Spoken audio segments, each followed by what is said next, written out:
now you know everything you thought you needed to know or didn't know about Pepe and the man who made it. Um, we are blessed with having the filmmakers here who, my God, thank you for doing this. It is such an awesome film. First of all, Matt is such a fascinating guy. And, everybody knows what that image is, but to know his story, I think, is really incredible. But also, it's just a precautionary tale about how images in this world really affect us, and how an artist creates a work of art and then it just gets totally transformed in a way that, like, totally is not the way it was meant to be. These are things that are really important in this day and age, and particularly with symbols of hatred and how they get sort of, come out of no place and, take hold and get transformed. And I think this film really, at this moment, is something that everybody needs to see. So tell me, whose idea was this initially? Who said, like, man, I got to do this film about this frog? That was my idea initially.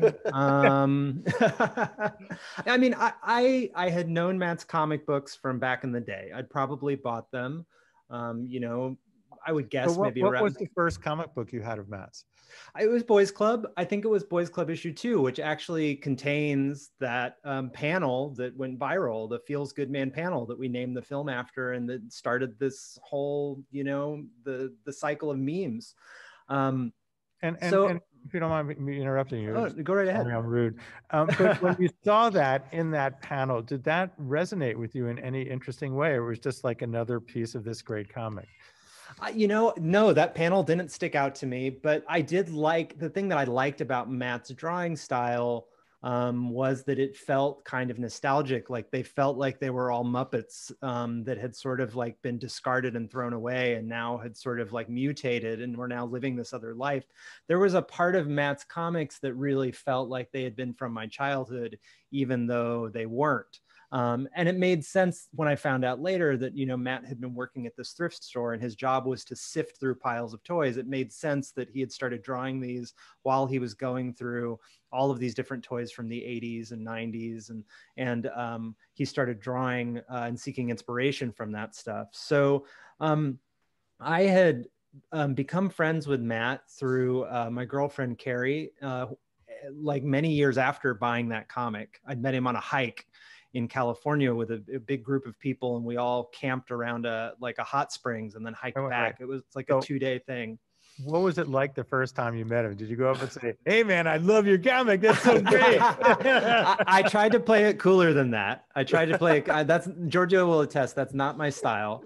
I usually like to keep things pretty close to the vest. But I definitely was like, I knew who he was, and I'd been told he was coming, and I was like, oh shit, it's the Boys Club dude, right on. And so it turns out we had some mutual friends, and I don't think I geeked out too hard, but I definitely knew who he was.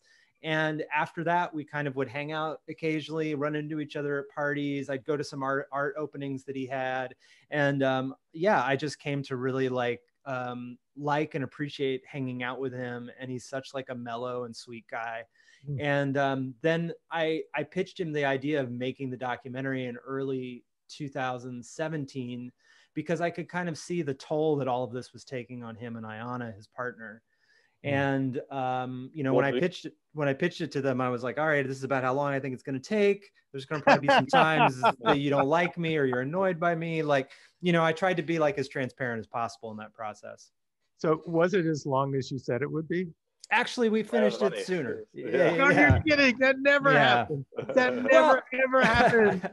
It's true. Well, I was very lucky. So, I mean, Giorgio was making a film called Owned, A Tale of Two Americas, which is a documentary about post-war housing policy. And I was doing some animation on it. And what's that? Can I see that film? Oh, yeah, for sure. It's available. All right. Yeah, he'll send it to you. So I'd been doing some like post-production animation on that.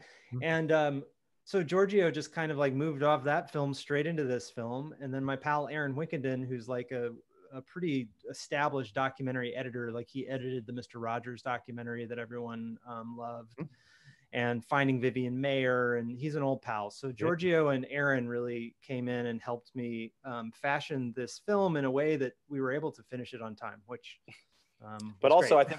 I think we knew from the beginning that like getting it out before the election was the most important thing. I mean, yeah. Yeah, there's a window. The story had a clock on it. Yeah, right. Absolutely. But the thing is, I mean, the film is really great, and having the interviews with him and partner and the other guy who's living there, which is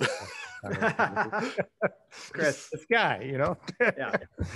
But one of the things that I totally love about this film is the animation, because here's a film about an iconic image.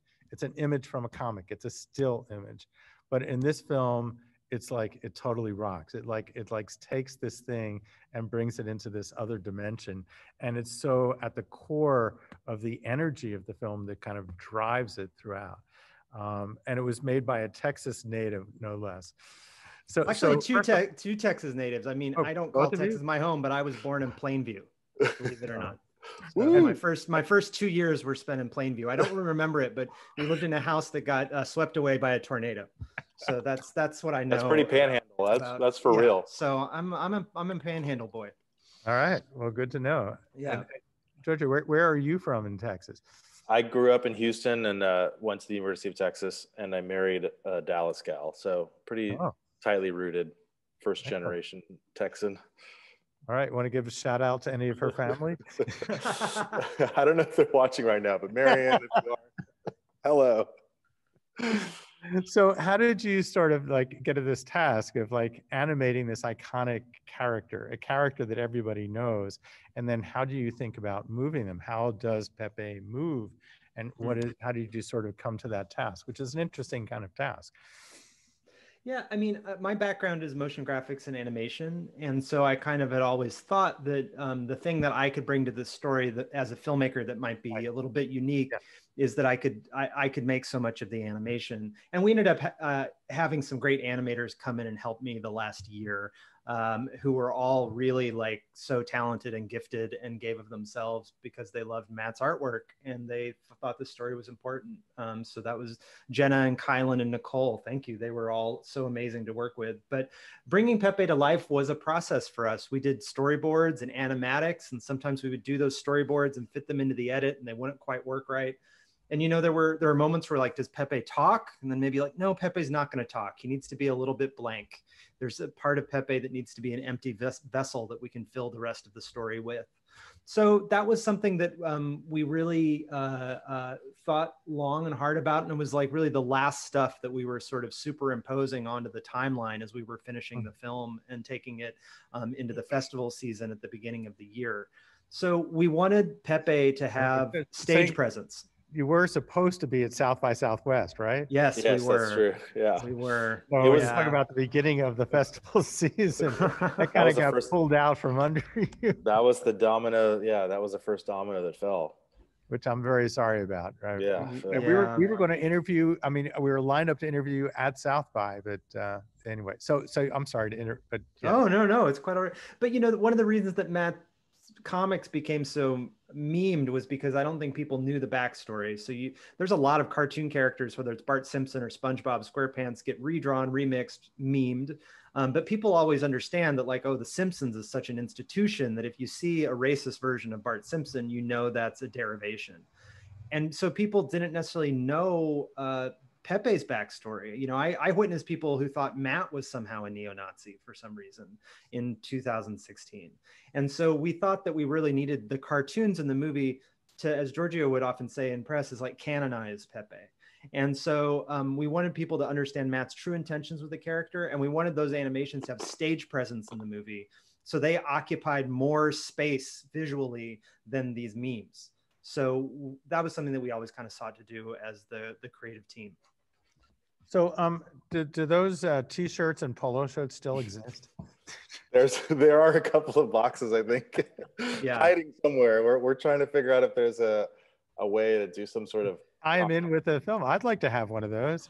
Yeah, we'll pass it on to Matt. We'll do like a 15,000 word essay writing contest to make sure that they're going to the right people. Yeah, most of them unfortunately had to be destroyed for insurance purposes. Like they had to recoup insurance, so they had to. There's a video of them being probably incinerated or put in a dumpster somewhere. Well, to prove to make an insurance claim. Yeah.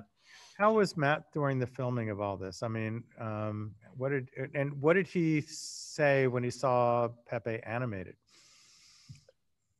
I mean, Giorgio, you want to take that one? Yeah. I mean, Matt was really gracious in letting us into his life.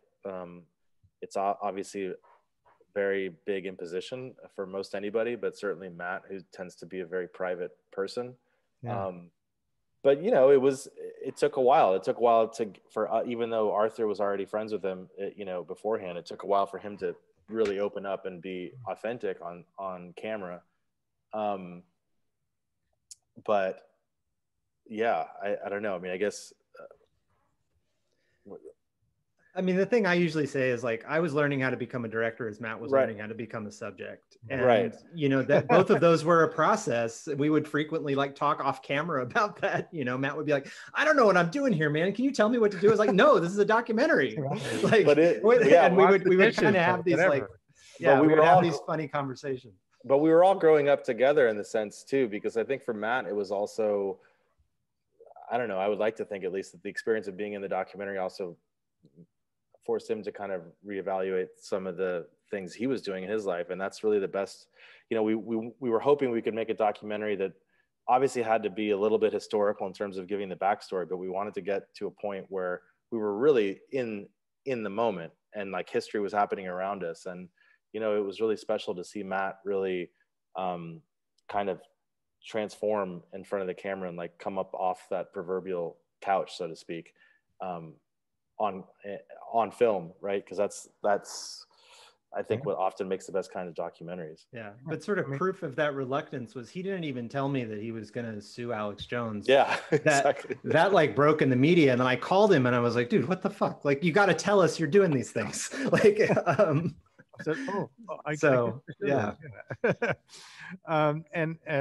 And then did he tell you he was going to the ADL? I mean, I was surprised that they let you in. That was a great example of Matt kind of self-actualizing. That was something that he, on his own volition, decided to do because I think after, he was preparing to go to court. I mean, we were also as filmmakers preparing for the end of the film really to be this battle in the courts, which actually ironically happens to be just like 2 blocks away from our production office. And then all of a sudden, after a year of bullshit, Alex Jones just decides to settle all of a sudden.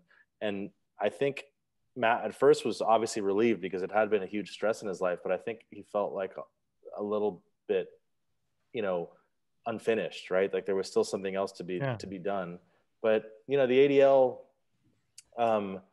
they, to their credit, were really willing participants in all this. And I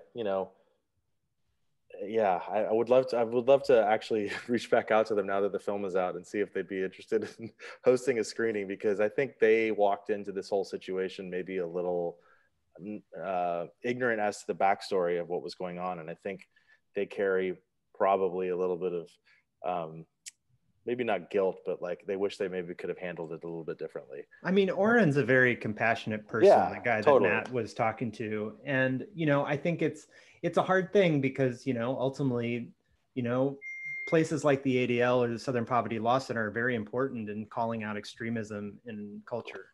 And this was the first meme that they ever put on their hate symbol database. It's the only copywritten character. So they would acknowledge that they're in like, uncharted waters. So yeah, Oren was pretty nice and gracious during all of this. And that conversation, as we were watching it, we always felt like they were kind of both right. Like both Matt and Oren had points, and who knows what's going to happen in the future with Pepe. So you have to sort of think of the ADL as, they're always in the back of their heads. Anything with a Nazi swastika, it sort of, immediately, makes them go crazy, And so I can understand that, but Matt comes in and he's such a sweet guy. I mean, he's like, it's like, how could you say no to him? It was a charge scene. It was really hard for, as a friend of Matt's, I had a really hard time watching it. Giorgio was behind the camera for that, and he was the one shooting as they were like taking the lav mic off of Matt. And there was even a moment like when I kind of knew that the only way that scene was going to work is if we just kind of let Matt out to dry. And so there's I was like, all right, you guys talk about this, like that's it. And the awkwardness was palpable for sure.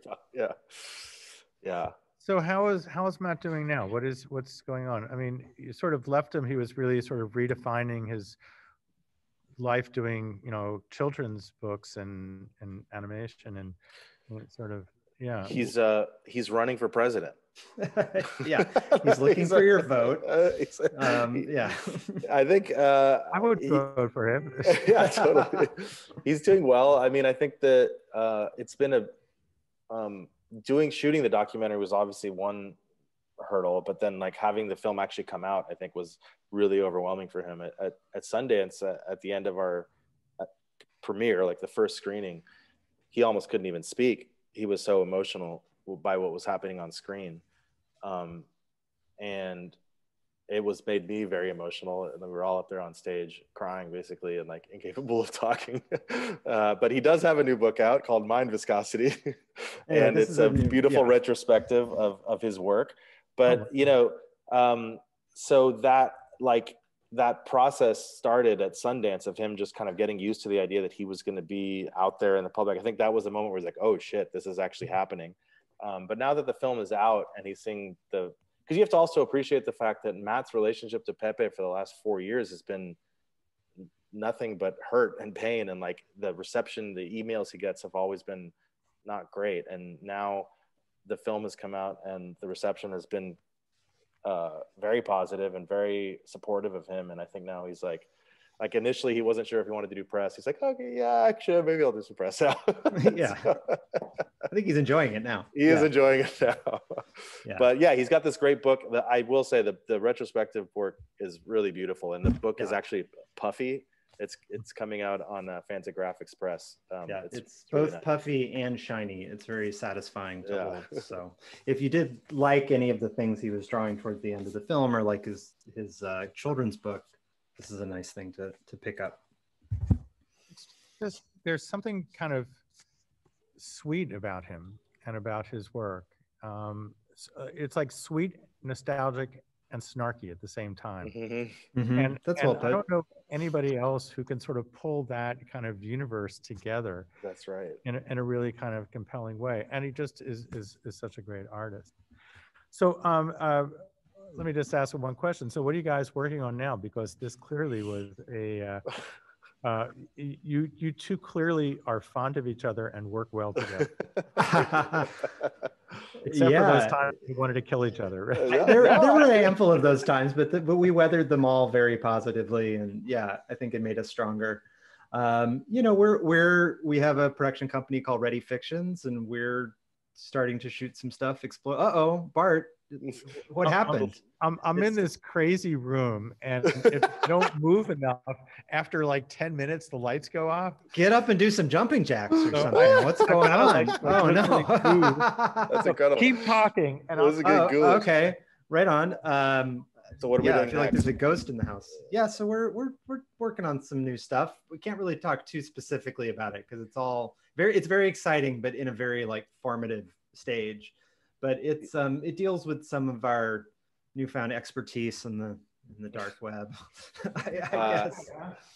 Yeah, we're kind of starting the early stages of hopefully the next documentary on that front. But we're also leaning into the animated stuff, trying to develop an animated series with this comedian here in LA, and then just developing some scripted projects as well. But that's the nature of where you're at. I like this campfire. The campfire flashlight is good. This is it's called iPhone lighting. Nice. So yeah, you just kind of, the deal is it's just the two of us. We've made a really excellent new hire. There we go. You're joining the group. Thank you. I feel so much better. Yeah. So we're all sitting around the same campfire.